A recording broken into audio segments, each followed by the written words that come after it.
नमस्कार, मी राजेश अलकर. लोकशाही निर्मित लोकलाईव्हच्या विशेष भागामध्ये म्हणजे लोकारोग्यमध्ये आपलं मनपूर्वक स्वागत. लोकारोग्यमध्ये आज आपण आमंत्रित केलं आहे डॉक्टर सतीश शिंदाडकर यांना. डॉक्टर सतीश शिंदाडकर हे आयुर्वेदिक तज्ज्ञ आहेत. 1995 पासून वैद्यकीय सेवा हे जळगावमध्ये देतात आहेत. MD आयुर्वेद आहेत. आपल्याशी संवाद साधणार आहेत आणि आज आपल्याशी संवाद साधण्याचा त्यांचा विषय आहे मोबाईल किंवा मोबाईलसारखे जेवढे की तत्सम इलेक्ट्रॉनिक्स जे गॅजेट्स ज्याला आपण म्हणतो त्या वापरामुळे डोळे जे आहेत ते कोरडे होतात किंवा डोळ्यातून पाणी येत राहतं सतत, असं आपली ओरड असते. काहींची नजर देखील त्याच्यातून गेल्याचं देखील अनेक उदाहरण आहेत. आपण ते सगळं आज त्यांच्याकडनं जाणून घेणार आहोत. आता पर्याय तर नाहीच आहे, हे गॅजेट तर आपल्याला वापरायचेच आहेत, पण हे गॅजेट्स वापरत असताना त्याच्यासाठी पुढची आपण कोणती काळजी घेतली पाहिजे, त्याच्यातून आपण कशा पद्धतीने वाचलं पाहिजे जेणेकरून आपले डोळे हे शाबूत राहतील, या सगळ्या विषयासाठी आज आपल्याशी संवाद साधण्यासाठी डॉक्टर सतीश शिंदाडकर आलेत. मी आपल्या सर्व दर्शकांच्या वतीने आपल्या लोकलाईव्हच्या स्टुडिओमध्ये डॉक्टर सतीश शिंदाडकर यांचे या ठिकाणी मनापासून स्वागत करतो. सर नमस्कार. नमस्कार. डॉक्टर साहेब, डोळे म्हणजे आमचं सौंदर्य आहे आणि डोळे, या डोळ्यांवरतीच सगळी सृष्टी जे सौंदर्य आहे जे आम्ही बघतो आहोत, आणि हेच डोळे आता जे आहेत ना ते कमकुवत होत चालले आहेत. कारण काय तर हे वेगवेगळ्या प्रकारचे इलेक्ट्रॉनिक्स गॅजेट्स, मोबाईल स्क्रीन्स जे आहेत वेगवेगळ्या प्रकारच्या सगळ्या, त्याच्यामुळे हा सगळा त्रास होतो असं आम्हाला दिसतंय, जाणवतं, पण आमच्यासमोर पर्याय नाही आहे कारण ते आम्हाला वापरायचंच आहे. बरोबर. कशामुळे पहिल्यांदा आम्हाला सांगा की कोरडे होण्याचं प्रमाण हे कशामुळे थांबवता येईल, त्याच्यासाठी काय उपाय आहेत, काय तुमच्याजवळ त्याची माहिती ती आम्हाला सविस्तर आमच्या पहिले दर्शकांना सांगा. डोळे कोरडे होणं, अनेक उपमा आहेत पाणीदार डोळ्यांच्या संदर्भात, आणि खरोखर पाणीदार जर डोळे असतील तर ते सौंदर्य खुलवून दिसत असतं. पण आज स्क्रीनचा वापर, मग ती लॅपटॉप असेल, मोबाईल असेल, TV असेल, हे जे स्क्रीनचे जे आहेत किंवा कित्येकांचा बिझनेस किंवा सर्व्हिसेस हे त्यामध्येच असतात. कारण बँकेत काम करणारे कर्मचारी, IT सेक्टरमध्ये काम करणारे कर्मचारी यांना तर स्क्रीनशिवाय राहू शकत नाही. त्यांना 6 ते 8 तास, कदाचित 12-12 तास IT सेक्टरमधले लोक स्क्रीनसमोरच काम करत असतात, आणि त्यामुळे त्यांच्यामध्ये ड्राय आईज हा एक प्रकार आढळून येतो. म्हणजेच डोळ्यांना कोरडेपणा येतो, डोळ्यांच्या पापण्यांच्या खाली कोरडेपणा येतो. तसं पाहायला गेलं तर डोळ्यांमध्ये अश्रुग्रंथी याच्यासाठीच आहेत की त्या ठिकाणी ओलावा राहावा, परंतु हा ओलावाच नष्ट होत चाललेला आहे ह्या स्क्रीनमुळे. आणि हा ओलावा जर आपल्याला पुन्हा आणायचा असेल तर आता ज्यांना ते काम करणं अगदी क्रमप्राप्त आहे त्यांच्यासाठी सुद्धा काही उपाय आहेत, आणि बाकीच्यांनी तर जसं आयुर्वेदामध्ये म्हटलं निदान परिवर्जन, की ज्या गोष्टीमुळे तुम्हाला त्रास होत आहे त्या टाळायला पाहिजे. आता जे व्यक्ती, म्हणजे अक्षरशः आम्ही आमच्या दवाखान्यामध्ये बघितलेलं आहे की खूप जणांचे कंप्लेंट्स असतात की त्यांच्या मुलांच्याबद्दल किंवा त्यांच्या घरातल्या लोकांच्याबद्दल, की रात्री 3-3 तास ते मोबाईलवर असतात, मोबाईल बघत असतात सातत्याने.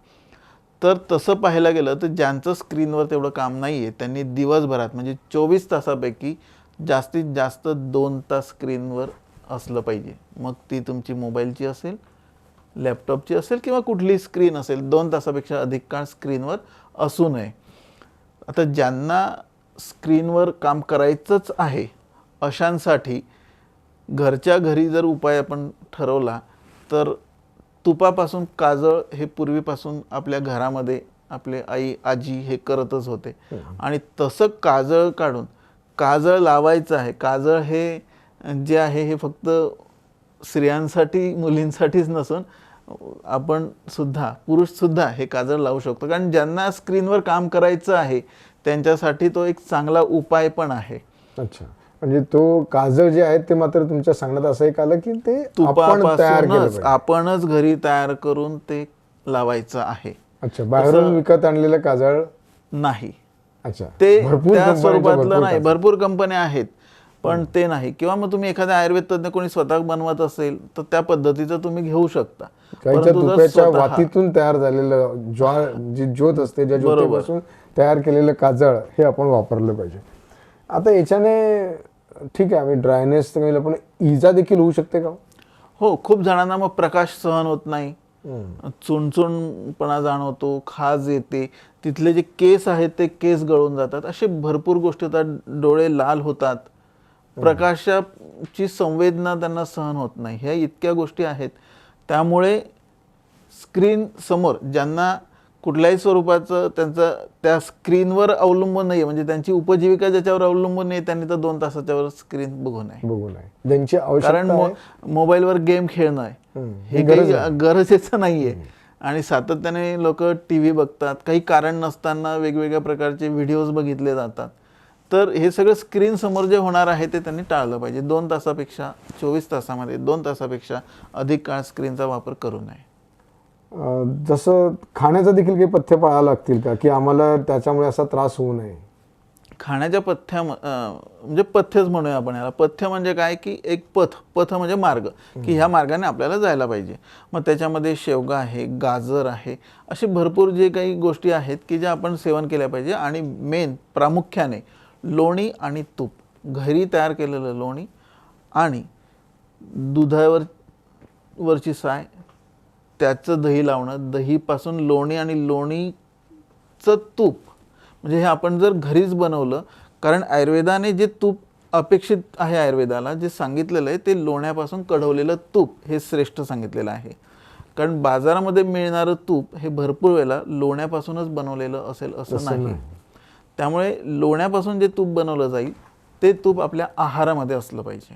डॉक्टर साहेब, दुसरी एक अजून असते की लहान मुलांचाच लहानपणापासूनच चष्म्याचा नंबर हा वाढत जातो, तर हे त्याचंच कारण असेल का, की कशाचं कारण असेल? नाही, ते अनुवंशिक पण असू शकतं किंवा त्याची दुसरी कारणं असू शकतात. हे ड्राय आईस किंवा स्क्रीनच्या संदर्भात नाही, पण अधिक प्रमाणात तुम्ही स्क्रीनच्या समोर राहिले तर डोळ्यांचा नंबरचा पण प्रश्न निर्माण होऊ शकतो. अच्छा. आणि जसं तुम्ही सांगितले की म्हणजे शारीरिक मानसिक सुद्धा ताण त्याच्यामुळे येतो आणि डोकंदुखी वाढते, तर हे कोरडे होण्यामुळे होतं की कशा? होऊ शकतं, कोरड्यांमुळे सुद्धा डोकंदुखी होऊ शकते. अच्छा, म्हणजे ते याच्यासाठी आता आयुर्वेदिक औषधी आहेत का आपल्याकडे की जेणेकरून हा ड्रायनेस कमी होईल आणि त्या औषधांनी इतर व्याधी काही जडणार नाहीत? नक्कीच आहे. माझ्या या संदर्भातल्या सुद्धा औषधी ह्या रिसर्च बेस आहेत. रिसर्च आपणच केलेला आहे आणि त्याचे पेपर देखील नॅशनल इंटरनॅशनलमध्ये पब्लिश होऊन गेलेले आहे. FDA अप्रूव्ह आपल्या औषधी आहेत. प्रत्येकाच्या प्रकृतीनुसार आणि त्यांना असणाऱ्या लक्षणांनुसार त्या औषधी आहेत आणि आपण त्या एक्स्ट्रॅक्ट बेसच्या औषधी कॅप्सूल स्वरूपामध्ये देत असतो. अच्छा, मग ती औषधी आपल्यापर्यंत कशा प्रकारे मिळतील आम्हाला? काय म्हणजे त्यासाठी तुम्हाला प्रकृती आमची डोळे तुम्हाला दाखवायला यावं लागेल की कशा प्रकारे? याच्या संदर्भात ऑनलाईन कन्सल्टेशन पण होऊ शकतं. माझा जो नंबर आहे त्या नंबरवर व्हॉट्सअप केला तर वेळ मिळू शकते आणि त्या वेळेनुसार आपण ऑनलाईन कन्सल्टेशन करू शकतो. डोळ्यांमध्ये किती प्रमाणात ड्रायनेस आहे किंवा काय ते सगळं आपल्याला ऑनलाईन काही गोष्टी होऊ शकतात आणि ज्या ठिकाणी ऑनलाईन होऊ शकत नाही असं वाटेल त्यावेळेला प्रत्यक्षात क्लिनिकला यावं लागू शकतं. इतर कोणकोणत्या व्याधी जडू शकतात आपल्याला या ड्रायनेस? सतत गॅजेट्स वापरल्यानंतर पण गरजच आहे, वापरायचीच आहे, पण त्याच्याने इतर काही त्रास काय काय होऊ शकतो? मेनली तुमचं कॉन्सन्ट्रेशन पण कमी होऊ शकतं. अच्छा. कॉन्सन्ट्रेशन कमी झालं की भरपूर वेळेला मग कित्येक लोक म्हणतात की मी आज सकाळी काय खाल्लं, संध्याकाळी त्यांना विचारलं ना तर ते सकाळी काय खाल्लं ते सुद्धा आठवत नाही. ह्या सगळ्या गोष्टी अधिक प्रमाणात स्क्रीनमुळे पण होऊ शकतात. अच्छा, वा, खूप खूप धन्यवाद डॉक्टर साहेबांचे. या ठिकाणी आपण मोबाईलचा जो अतिवापर आहे तो टाळला तर पाहिजेच, जे शक्य नसेल तर त्याच्यासाठी काय उपाय आहेत, एक रामबाण उपाय त्यांनी आपल्यासमोर या ठिकाणी ठेवले आहेत की आपण मोबाईलचा वापर करत असताना त्याला कशा पद्धतीने वापरावा, वापरलाच तर त्याच्यासाठी कोणती पथ्य वापरावीत, हे सगळं आपल्या डॉक्टर साहेबांनी या ठिकाणी सांगितलं. मी आपल्या साऱ्या दर्शकांच्या वतीने डॉक्टर सतीश शिंदडकर यांच्या ठिकाणी मनापासून धन्यवाद व्यक्त करेल आणि थांबेल. मात्र आपण पाहत आहात लोक लाईव्ह तुमच्या मनातलं. नमस्कार. नमस्कार.